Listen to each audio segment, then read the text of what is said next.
You've probably heard of the Phoenix Lights. March 13th, 1997. Thousands of people looked up and saw this impossible thing in the sky over Arizona. A gigantic, silent, triangular craft with these big, steady lights. It's one of the most famous UFO cases of all time. But a recent scientific analysis is suggesting something so radical, it changes the entire story. And that's what we're going to dig into. And this is the question that just changes everything. What if we've been looking at this all wrong?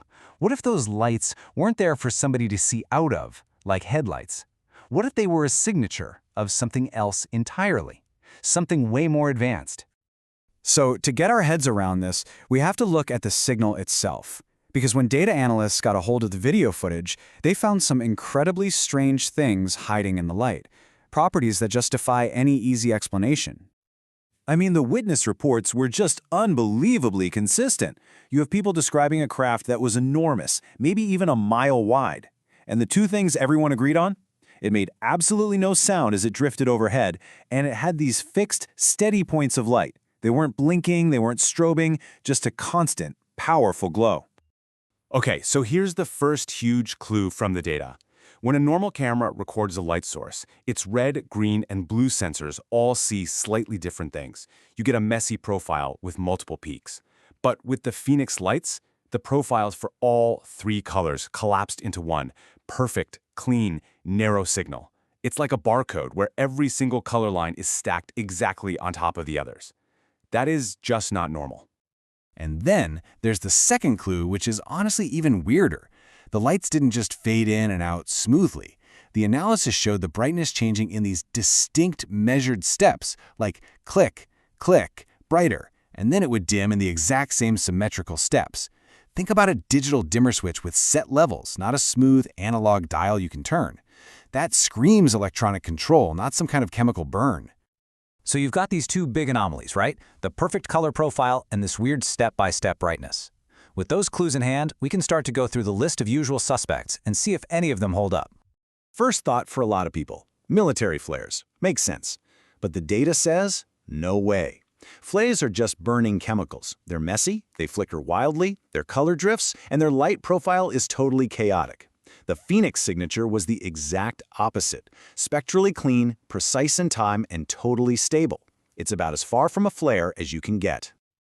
All right, so what about some kind of advanced lighting technology for 1997? Maybe LEDs? Again, it just doesn't match. To make a white light back then, you would have had to mix red, green, and blue LEDs. In the spectral analysis, that would show up as three separate humps, not the single smooth peak that was actually seen. Plus, they don't really make those long, perfectly flat brightness levels. So the last big explanation you always hear, it was just a formation of conventional airplanes. This one falls apart on three different levels. One, the sound. Witnesses said it was silent, not roaring with multiple jet engines. Two, the lights. They were steady, not blinking with the legally required strobes and navigation lights. And three, the formation itself, keeping multiple planes in a perfectly rigid, mile-wide V-shape with zero movement between them. That's a feat of aviation that's pretty much unheard of. Okay, so if it wasn't flares, it wasn't LEDs, and it wasn't planes, then what in the world was it? And this is where we get to the core idea of the scientific paper we're looking at. A completely new way of thinking about the entire event. The paper puts forward this idea. What if the lights weren't lights at all? Not in the way we think of them anyway. What if they were a direct visible byproduct of the craft's engine, its propulsion system, actually running? Let me just say that again, because it's the whole ball game. We weren't looking at lamps bolted onto a craft. We were looking at the propulsion system itself doing its thing. The light is the exhaust. And that one simple idea might just explain all the weirdness we've seen in the data.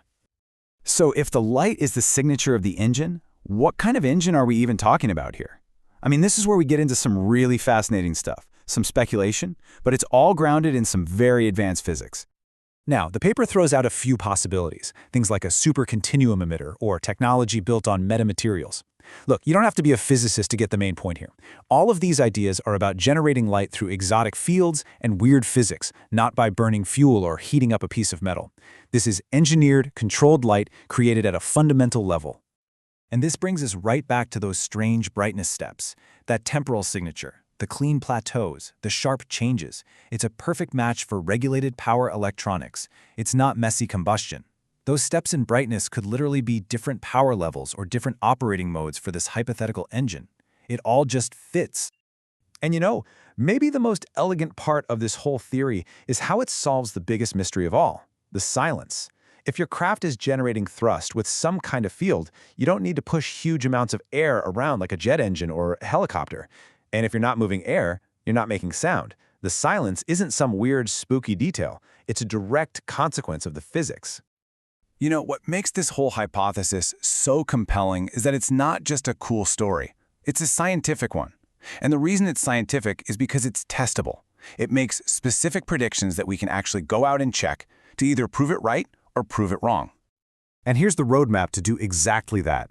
You'd need to get the original first-generation tapes, then apply modern spectral analysis to them. Use videos from different angles to confirm it was one single, rigid object. And then you'd look for signals in other wavelengths, like infrared. This isn't about belief. This is a clear, scientific path to getting a real answer.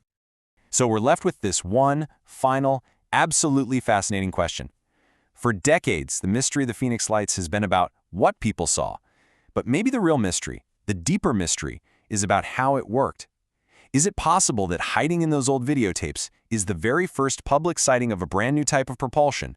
A technology that turns energy directly into motion, with light as its only signature. The only way we'll ever know for sure is to measure.